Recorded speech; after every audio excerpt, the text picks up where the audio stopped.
السلام علیکم، میں ہوں عامر فاروق۔ مصطفیٰ کیس پر آج میں بات کرنے کے لیے موجود ہوں فیصل ایدھی صاحب کے پاس۔ ایدھی فاؤنڈیشن کے سربراہ ہیں، انہی سے پوچھتے ہیں کیونکہ انہوں نے ہی سب سے پہلے میت دفنائی تھی امانتاً، تو پوچھتے ہیں کیا اس کی کنڈیشن تھی اور گھر والوں نے کیا رابطہ کیا ان سے۔ فیصل صاحب السلام علیکم۔ وعلیکم السلام۔ 11 تاریخ کا واقعہ ہے یہ غالباً، آپ نے کب تدفین کی اس کی؟ ہماری جو رجسٹر میں ہے اس کی 12 تاریخ کی انٹری ہے ہمارے پاس، 12 تاریخ کو کراچی میں پہنچی ہے یہ، اور تقریباً 16 تاریخ کو ہم نے جنوری کی اس کو تدفین کر دی تھی، کیونکہ اس کی تصویر بھی ہم نے نہیں لی کیونکہ اس کو لینے کے قابل ہی نہیں تھی، اس میں کچھ تھا ہی نہیں، جس حصے کو لگاتے وہ حصہ راکھ بن جاتا تھا۔ تو ہمیں تو یہ تھا کہ شاید اس کا سر اور اس کے ہاتھ پاؤں ہے ہی نہیں، یہ صرف چھوٹا سا دڑ ہے جو ہمیں دیا گیا ہے۔ اس کو امانتاً ہم نے 4 دن کے بعد بلوچستان پولیس کی جو معرفت ہم نے اس کو امانتاً تدفین کر دی تھی۔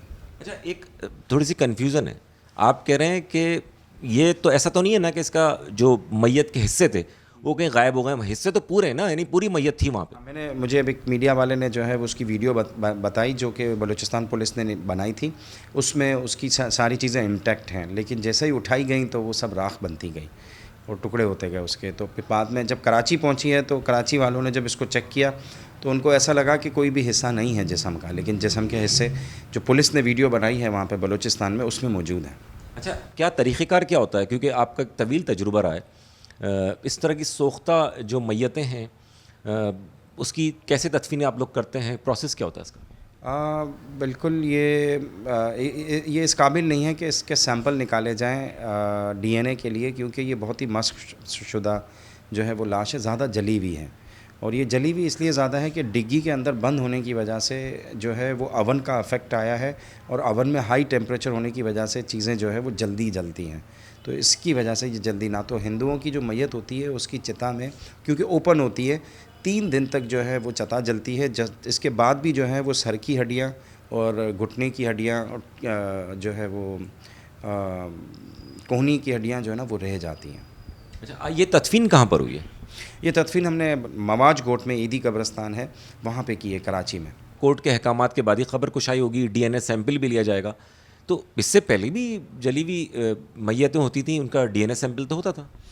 وہ دیکھیں بسوں میں جو جلتی ہے میتیں تو وہ بچ جاتی ہیں کیونکہ فائر بریگیڈ آ جاتی ہے، اس کو فائر بریگیڈ نہیں ملی، اس کی آگ بجھائی نہیں گئی، تو کافی گھنٹے تک یہ چلتی رہی ہے۔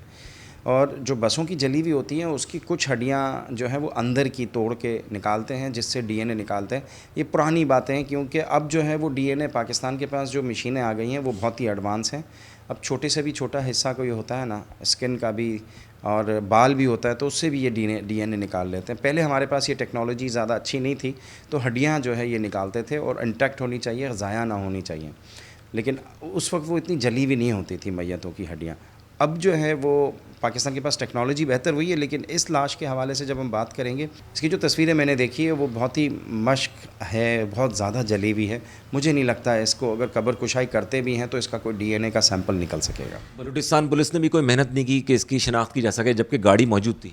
گاڑی موجود تھی، گاڑی سے ہو سکتی ہے، وہ ہمارے اختیار میں نہیں تھی، وہ پولیس کے اختیار میں تھی، تو وہ ان کو کرنی چاہیے تھی اور انہوں نے بھی نہیں کی۔ پھر یہ تو ملزمان نے بتایا کہ گاڑی وہاں کھڑی ہوئی ہے، کیونکہ گاڑی کا انجن نمبر اور چیسز نمبر تو سلامت رہتا ہے، گاڑی جتنی بھی جل جائے، تو وہ ان کو کرنی چاہیے تھی، تو وہ بھی انہوں نے نہیں کی۔ لوائقین نے رابطہ کیا آپ سے؟ ابھی تک تو نہیں کیا، ممکن ہے سوراب کوٹ پہ ہمارے اسٹاف سے کیا ہو اور قبرستان گئے ہوں انہوں نے فاتحہ واتحہ کرنے کے لیے۔ بہت شکریہ ایدھی صاحب۔ فیصل ایدھی صاحب تھے یہ ایدھی فاؤنڈیشن کے سربراہ، آپ نے ان کی گفتگو سنی، کیونکہ طویل تجربہ رہا ہے کہ اس طرح کی لاوارث لاشوں کا امانتاً تدفین کی جاتی ہے۔ اب کورٹ آرڈر کے بعد ہی خبر کشائی ہوگی اور دیگر جو ڈی این اے کے پروسیس ہیں اس پر عمل کیا جائے گا۔